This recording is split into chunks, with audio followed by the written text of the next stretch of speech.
माटी वाली कहानी में विद्यासागर नौटियाल ने विस्थापन की समस्या को प्रभावी ढंग से उठाया है। गरीब और श्रमिक वर्ग इस समस्या से कैसे जूझ रहा है, लेखक ने इसका बहुत ही संवेदनशील और मार्मिक चित्र खींचा है। अब पाठ शुरू होता है। शहर के सेमल का तप्पड़ मोहल्ले की ओर बने आखिरी घर की खोली में पहुंचकर उसने दोनों हाथों की मदद से अपने सिर पर धरा बोझ नीचे उतारा। माटी वाली है जो मिट्टी को बेचने आई है। मिट्टी से भरा एक कंटर माटी वाली। टेहरी शहर में शायद ऐसा कोई घर नहीं होगा जिसे वह न जानती हो या जहां उसे न जानते हो। वो सबको जानती, सब उसे जानते हैं, क्योंकि ये घर घर माटी देने का काम करती है। घर के कुल निवासी बरसों से वहाँ रहते आ रहे हैं। किराएदार, उनके बच्चे तक इस माटी वाली को सब लोग जानते हैं। घर घर में लाल मिट्टी देते रहने के उस काम को करने वाली वह अकेली है। उसका कोई प्रतिद्वंदी नहीं, क्योंकि दूसरा कोई मिट्टी बेचने का काम करता ही नहीं है। उसके बगैर तो लगता है टेहरी शहर के कई एक घरों में चूल्हों का जलना तक मुश्किल हो जाएगा, क्योंकि चूल्हों को पोतने के लिए इसी मिट्टी का प्रयोग किया जाता है। वह न रहे तो लोगों के सामने रसोई और भोजन कर लेने के बाद अपने चूल्हे चौकों की लिपाई करने की समस्या पैदा हो जाएगी। कहाँ से वो लिपाई कर पाएंगे?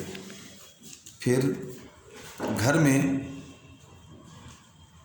भोजन जुटाने और खाने की तरह तेज रोज की एक समस्या। घर में साफ लाल मिट्टी तो हर हालत में मौजूद रहनी चाहिए, क्योंकि उसके बिना काम नहीं चलेगा। चूल्हे चौकों को लीपने के अलावा साल 2 साल में मकान के कमरों, दीवारों और गोबरी लिपाई के लिए भी लाल मिट्टी की ज़रूरत पड़ती है, जिसमें गोबर के साथ मिट्टी का लेप किया जाता है। शहर के अंदर कहीं माटा खान है नहीं।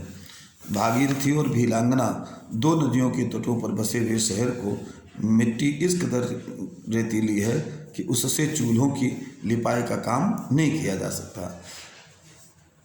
आने वाले नए नए किराएदार भी एक बार अपने घर के आंगन में उसे देख लेते हैं तो अपने आप माटी वाली के ग्राहक बन जाते हैं, उसी से माटी खरीदने लगते हैं।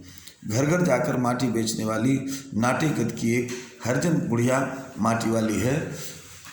अब उसकी दशा का वर्णन करते हुए आगे कहा, शहरवासी सिर्फ माटी वाली को नहीं, उसके कंटर को भी अच्छी तरह पहचानते हैं, क्योंकि वो रोज़ कंटर लेकर के आती, वही उसकी वेशभूषा है, वही उसका कंटर है। रद्दी कपड़े को मोड़कर बनाए गए एक गोल डिब्बे के ऊपर लाल चिकनी मिट्टी से छुलबुल भरा कनस्तर टिका रहता है, जिसके ऊपर किसी ने कभी कोई ढक्कन लगा हुआ नहीं देखा। ढक्कन इसलिए नहीं लगाती है कि फिर मिट्टी निकालने और भरने में उसको दिक्कत होती है। अपने कंटर को इस्तेमाल में लाने से पहले वह उसके ऊपरी ढक्कन को काट स्वयं निकाल फेंकती है। ढक्कन के न रहने पर कंटर के अंदर की मिट्टी भरने और फिर उसे खाली करने में आसानी रहती है। उसके कंटर को ज़मीन पर रखते रखते सामने के घर से 9-10 साल की एक छोटी लड़की कामिनी दौड़ती हुई वहाँ पहुँची और उसके सामने खड़ी हो गई। मेरी माँ ने कहा है जरा मेरे यहाँ भी आ जाना, बुला लेती है। अभी आती हूँ। तब तक दूसरी जगह बुला ली गई। घर की मालकिन ने माटी वाली को अपने कंटर की माटी कच्चे आंगन के एक कोने पर उड़ेल देने को कह दिया। तू बहुत भाग्यवान है, चाय के टाइम पर आई है हमारे घर। भाग्यवान आए खाते वक्त तो तू उस चाय पीने के लिए उससे पूछती है।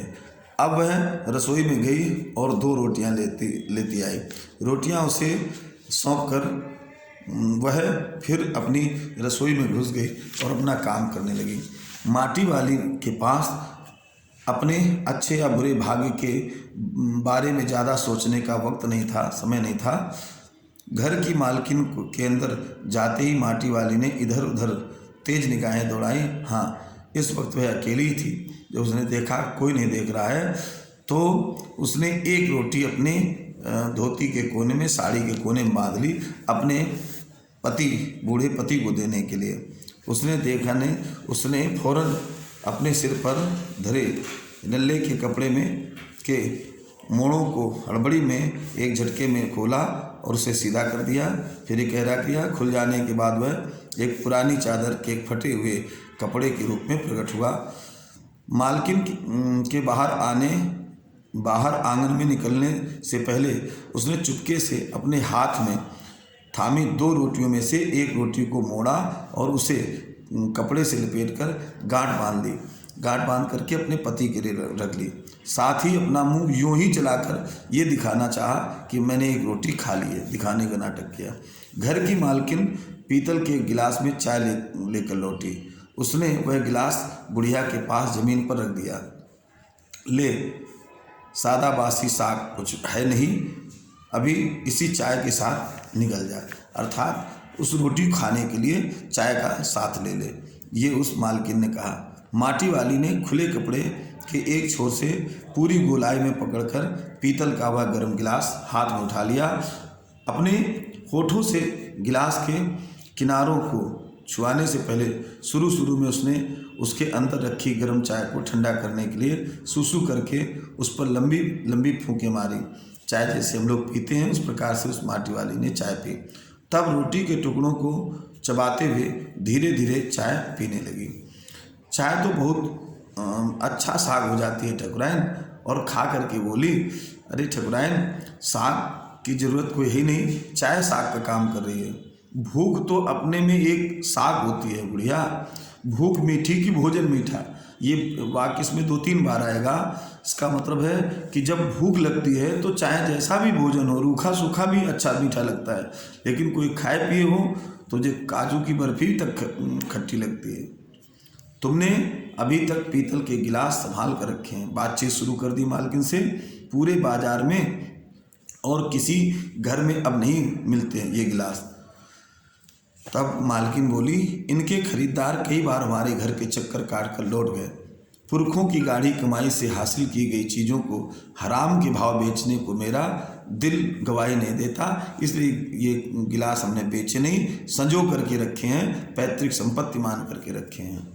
हमें क्या मालूम कैसी तंगी के दिनों में अपनी जीव का पर कोई स्वादिष्ट चटपटी जीव रखने के बजाय मन महसूस कर 2-2 पैसे जमा करते रहने के बाद खरीदी होंगी हमारे पूर्वजों ने।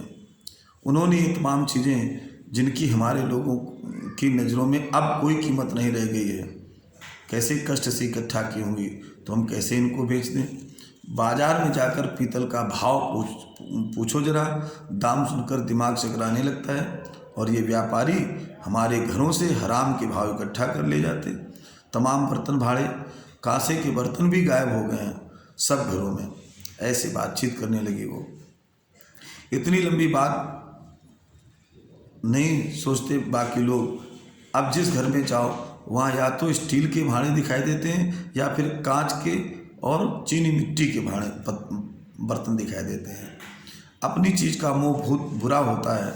मैं तो सोचकर पागल हो जाती हूँ कि अब इस उम्र में इस शहर को छोड़कर हम कहाँ जाएंगे कहाँ। ठकुराइन जी जो ज़मीन जायदादों के मालिक हैं वे तो कहीं न कहीं ठिकाने पर जाएंगे ही, पर मैं सोचती हूँ मेरा क्या होगा, मेरी तरफ देखने वाला तो कोई नहीं है। माटी वाली यह बात इसलिए कह रही है कि टेहरी शहर को अब बांध के कारण खाली कराया जा रहा है, दूसरी जगह स्थापित किया जा रहा है। जिनके पास रुपया पैसा है, जिनके पास ज़मीन है, सरकार उन्हें मुआवजा दे करके दूसरी जगह बसा देगी, लेकिन इस माटी वाली के पास तो कोई चीज़ भी नहीं कि दूसरी जगह भी उसको कुछ आश्रय मिल जाए, इसलिए वो ऐसी दर्द भरी बातें कह रही है। चाय खत्म कर माटी वाली ने एक हाथ में अपना कपड़ा उठाया, दूसरे में खाली कंटर, और खोली के बाहर निकलकर सामने के घर में चली गई। उस घर में भी कल हर हालत में मिट्टी ले आने के आदेश के साथ उसे 2 रोटियां मिल गईं। उन्हें भी उसने अपने कपड़े के एक दूसरे छोर में बांध लिया। कुछ लोग जाने तो जाने कि वह ये रोटियां अपने बुढ़े के लिए ले जा रही है। जाने तो जाने क्या, अपने पति के लिए जाना उसका कर्तव्य है। उसके घर पहुंचते ही अशक्त बुढ़ा कातर नज़रों से उसकी ओर देखने लगता है। वह घर में रसोई बनने का इंतजार करने लगता है। आज वह घर पहुंचते ही 3 रोटियां अपने बुढ़े के हवाले कर देगी। रोटियों को देखते ही चेहरा खिल उठेगा बुढ़े का। ऐसे मन में कल्पना करती हुई ये माटी वाली जा रही है। साथ में ऐसा भी बोल देगी, साग तो कुछ है नहीं, अभी साग बना लूँ तब रोटी देती हूँ। तब उसे जवाब सुनाई देगा, भूख मीठी कि भोजन मीठा। उसका पति कहेगा कि भूख अपने आप मीठी होती है, भोजन मीठा हो या ना हो, भूख लगी होगी तो खाने का जी करेगा ही। उसका गांव शहर से इतना पास भी नहीं है, कितना ही तेज चलो फिर भी घर पहुंचने में 1 घंटा तो लग ही जाता है। रोज़ सुबह निकल जाती है वह अपने घर से। पूरा दिन माटा खान में मिट्टी खोदने, फिर विभिन्न स्थानों में फैले घरों तक उसे ढोने में बीत जाता है। घर पहुंचने से पहले रात घिरने लगती है। इसके बाद उसके पास अपना कोई खेत नहीं, जमीन का एक भी टुकड़ा नहीं, झोपड़ी है जिसमें वह गुजारा करती है। गांव के एक ठाकुर की ज़मीन पर खड़ी है उसकी झोपड़ी। उसकी ज़मीन पर रहने के एवज में उस भले आदमी के घर पर भी माटी वाले को कई तरह के कामों की बेगार करनी पड़ती है। बच्चों, बेगार उसे कहते हैं जो काम करा लिया जाए उसके बदले में पैसा न मिले, उसको बेगार कहते हैं। नहीं, आज वह एक गठरी में बदल गए अपने बुढ़े को कोरी रोटियां नहीं देगी।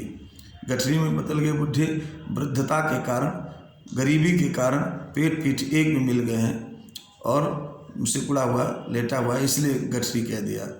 माटी बेचने से हुई आमदनी से उसने एक पाव प्याज खरीद लिया। प्याज को कूट कर वह उन्हें जल्दी जल्दी तल देगी। बुढ़े को पहले रोटियां दिखाएगी ही नहीं, सब्जी तैयार करते ही परोस देगी उसके सामने 2 रोटियां। अब वह 2 रोटियां भी नहीं खा सकता क्योंकि अशक्त हो गया है। 1 ही रोटी खा पाएगा या हद से हद 1.5। अब उसे ज़्यादा नहीं पचता क्योंकि बीमारी और वृद्धता के कारण। बाकी बची 1.5 रोटियों से माटी वाली अपना काम चला लेगी। 1 रोटी तो उसके पेट में पहले ही जमा हो चुकी है। मन में यह सोचती, हिसाब लगाती हुई वह अपने घर पहुंच गई। उसके बुढ़े को अब रोटी की कोई ज़रूरत नहीं रह गई थी क्योंकि उनके पति का स्वर्गवास हो गया था। माटी वाली के पाँव की आहट सुनकर हमेशा की तरह आज वह चौंका नहीं। उसने अपनी नज़रें उसकी ओर नहीं घुमाई।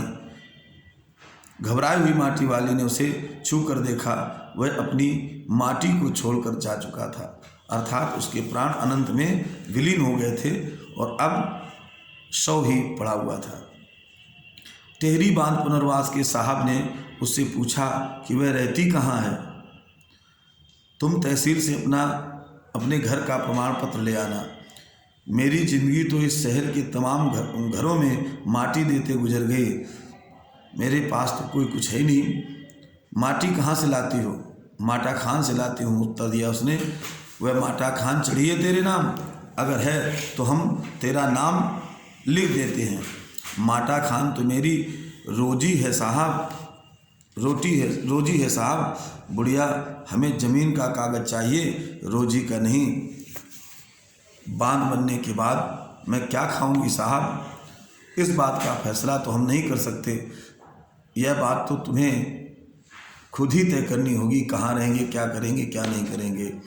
ये तहसीलदार साहब ने कह दिया। टेहरी बांध की 2 सुरंगों को बंद कर दिया गया है। शहर में पानी भरने लगा है, शहर में आपाधापी मची है। शहरवासी अपने घरों को छोड़कर वहाँ से भागने लगे हैं। पानी भर जाने से सबसे पहले कुल स्मशान घाट डूब गए हैं। माटी वाली अपने झोपड़ी के बाहर बैठी है। गांव के हर आने जाने वाले से एक ही बात कहती है, गरीब आदमी का स्मशान नहीं उजड़ना चाहिए। इसका अर्थ है कि गरीब का की झोपड़ी या मकान है वो पहले से स्मशान भूमि के सदस्य ही है। स्मशान भूमि सूना होता है तो जिसके घर में खाने पीने की कोई चीज़ें ना हो तो वो स्मशान के सदृश ही लगता है। तो कम से कम ऐसे गरीब लोगों की बस्ती को नहीं उजड़ना चाहिए। ये इस माटी वाली का वृत्तांत रहा जो पूर्ण हुआ।